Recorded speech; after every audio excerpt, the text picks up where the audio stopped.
Hi, my name's Josh. I'm an underwater photographer and Ikelite ambassador based on the east coast of Australia.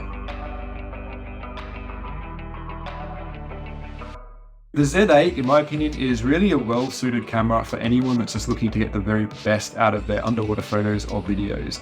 So whether you're a professional or a very keen amateur, this camera will 100% serve you well.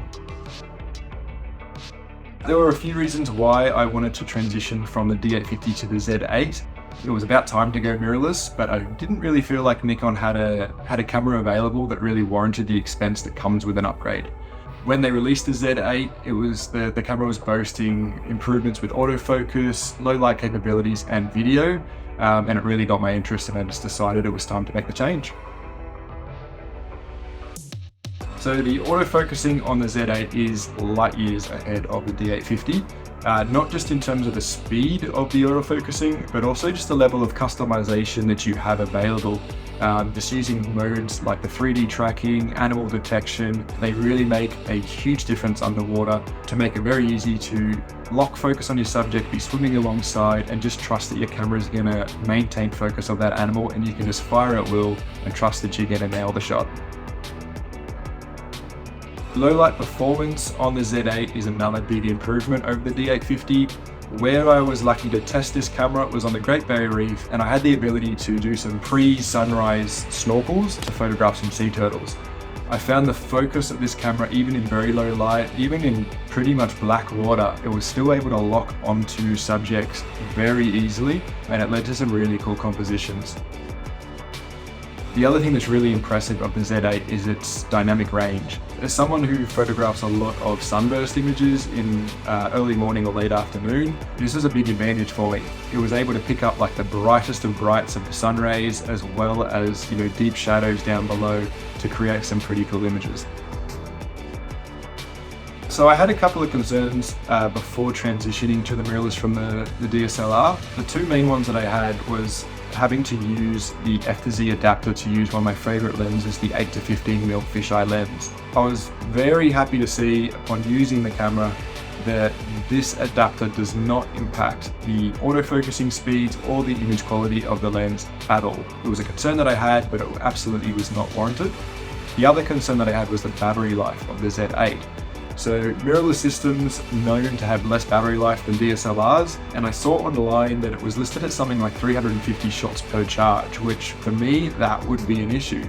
Testing it in real life, however, I actually found that I was shooting for 3 to 4 hours at a time, and I was shooting anywhere from 400 to 500 images per charge, including a few videos, and I never actually saw the camera go below 48% battery life. So again, this was an original concern that I had, but it really wasn't warranted. So my favorite lenses to use with the Z8 100% would be the 8 to 15mm fisheye lens with the F-to-Z adapter.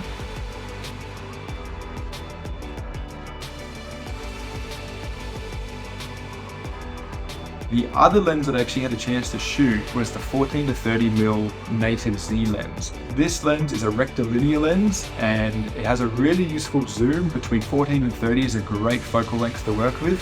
It focuses very closely. I was focusing on subjects pretty much right on the dome. The image quality is exceptional, and sharpness was really impressive as well. So I've been a user of Ikelite housings for many years now, and I can honestly say this is my favorite one yet. Okay, and there's two reasons for that. The first reason is how easy it is to switch between photo and video mode. So to do this, it is just a really easy dial on the back of the housing, and you just turn it to the right or to the left to switch between the two modes, which I found compared to some of the other housings, this one is just really easy to use. Also, the Z8 will save the settings between video and photo mode, so it just makes this really easy when you're down on a dive shooting an animal and you want to quickly switch to do some video as opposed to photo. It is totally seamless and really quick. The other thing is an optional addition that you have, but I highly recommend getting it, and it's just a bulkhead that can be installed by yourself to the side of the housing down here. All this is a USB-C charging or data transfer port. This was something that it has honestly added so much time back to my holidays. When I'm on dive trips, I used to spend hours taking the camera in and out of the housing.